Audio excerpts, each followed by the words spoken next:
What's going on? It's your boy Butler, man. It's the best day of my life. Tomorrow's not promised. Go on and do your little dance while they still playing your song, man. Look like they are trying to put Lil Baby in the crossfire, bro.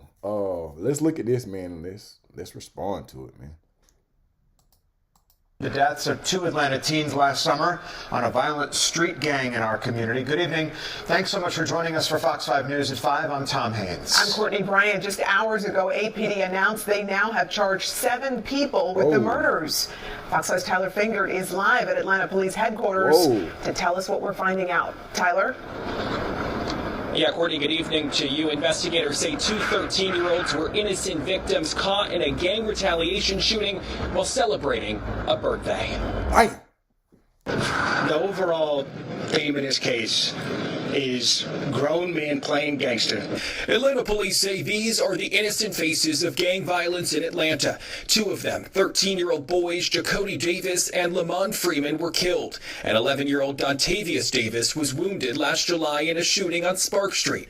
APD says Freeman was killed on his 13th birthday. Lamont Freeman was allowed to be a 13-year-old for 27 minutes before gang violence ultimately took his life. During an afternoon news conference, investigators blamed the deadly shooting on a local rapper. They said the attack was in retaliation for the rapper entering a rival gang's territory to film a music video. In the subsequent days, we saw homicides and shootings, and ultimately the deaths of 2 children as a result of his cowardly actions, and you know who you are. Authorities say a high-ranking member of the Goodfellas gang who was incarcerated orchestrated the attack using a smuggled cell phone. Following those instructions, the suspects opened fire at an apartment complex where the 3 young teens were gathered to celebrate Freeman's birthday.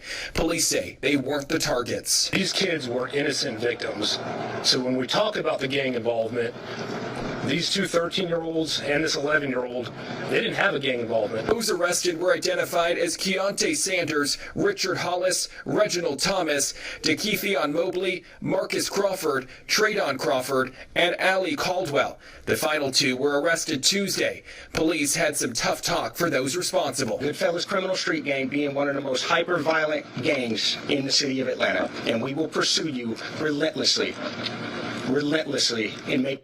Hey, man, this is not good for Lil Baby and the crew. So I do not pay attention to rappers on this level. I don't do a lot of Young Thugs. I don't do all that. This right here is alarming because of the ages of the individuals who had their lives taken way, way too early. But for the police department to signal out Lil Baby and his crew, that would be 4PF. This is not good, bro. It's not good. Playing devil advocate. Is it Lil Baby's fault? Because technically, if they shot a video, they probably wouldn't have got the permits to shoot the video. The state allowed for it to take place, or the city, or the county. And so you could easily place the blame on these individuals. Take it a step further. Who's paying for it? Who's sponsoring it? What corporations are, or what entities are advertising on the channels that this music is playing on? That's a whole nother post. The fact that they are singling out Lil Baby makes me think that there's possibly a RICO charge or some possible RICO charges on the way. Let's see what these 4PF guys are doing, though. I mean, not 4PF, but Goodfellas.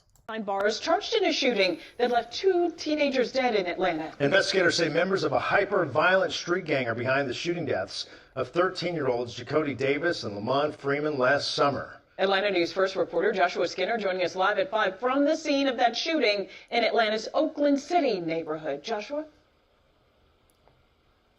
Yes, police announcing today, as you said, those 7 arrests, 2 of them were made today in relation to the double murder that took place here at the Sparks Apartments back on July 2nd, 2024. And since then, thousands of man-hours have gone into making those arrests, but authorities say the work is not quite complete. Police say it was a gang hit gone wrong. Grown men playing gangster that left 2 of our children in graves.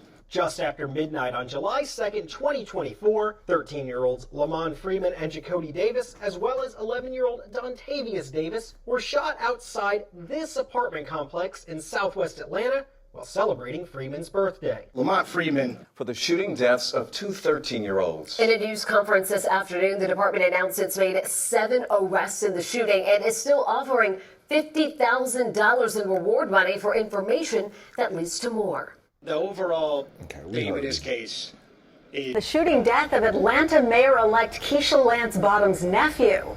The Fulton County District Attorney announced that Rashad Barber, Ryan Bowdry, and David DeJunta Wallace will all serve time behind bars. It's for the 2014 murder of 18-year-old Darius Bottoms. And Bottoms was driving in southwest Atlanta when he was fatally shot in the head. Investigators say he was mistaken by the 3 defendants as a rival gang member. Pastors involved in an effort to grab a youngster and turn that youngster away from a gang. And when you listen to Atlanta's top cop, you'll get a pretty good idea just how big a task that could be. We have files on 145 different gangs in the city of Atlanta. We've learned there is a gang hierarchy. The #1 outfit goes by DFW. What is that? It stands for down for whatever. A couple of the founding members were Charlie and Isaac McDaniel. And I suspect that those names resonate with a couple of you. They were involved with and committed a murder. The McDaniel brothers, when they were both teens, got locked up for some serious time as a result of a murder, killing a mature adult man after they learned he was about to alert authorities that he believed the pair was responsible for numerous car break-ins. Chief Shields says while the 2 co-founders are behind bars, DFW remains potent. They primarily operate on the Joseph Boone corridor, and where they've really turned their attentions to in the last year, 8 months, is Zone 2 high-end cars. You see the corridor, they go up, you go in the parking garages, you commit a theft from auto, and you shoot back down to where their home base is.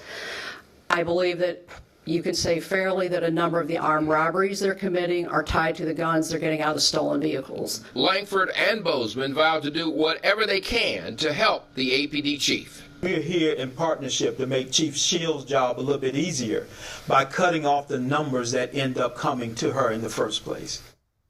Back live now on Joe Boone Boulevard, a 2-pronged approach, the chief tells me. Hey, man, it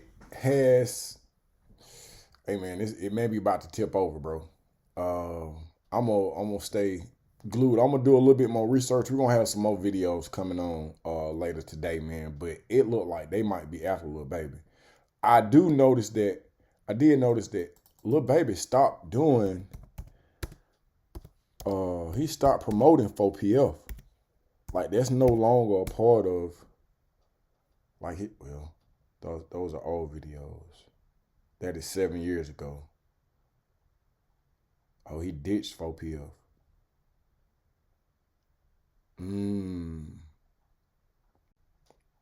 That's wild.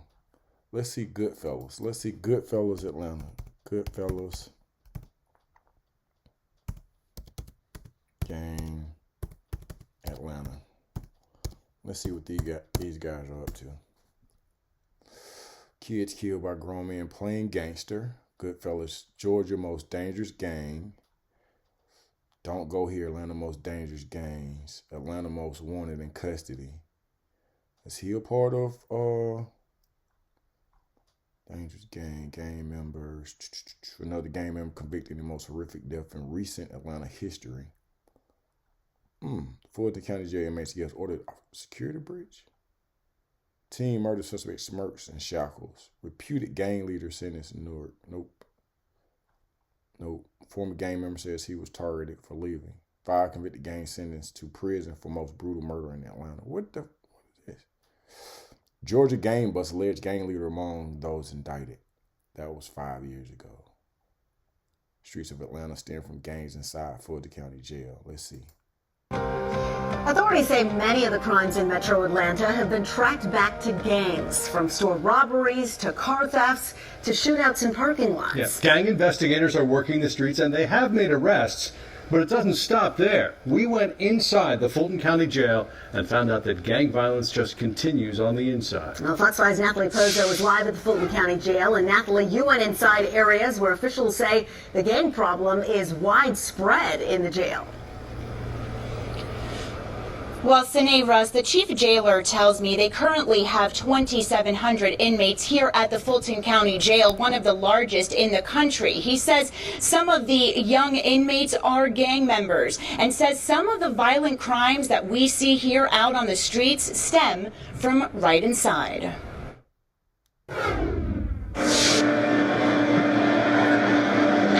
I've been doing this for 30 years. I'm seeing the children and grandchildren of the inmates that were in jail when I first started. Let me get upstairs. Colonel Morgadger is the Fulton County chief jailer. He's seen a lot in his 3 decades as a law enforcement officer. So here's the dangerous truth. The dangerous truth is that a lot of the gangs are getting their assignments or missions from inside the jail, bro. I did not know that the jail or the prisons are so in tune with the pulse of what's going on in the streets, bro. And it don't take a whole lot. It takes some phone calls, bro, and they can rearrange your entire life. It is weird, man. Look, I'm going to end this video and we're going to get another one going.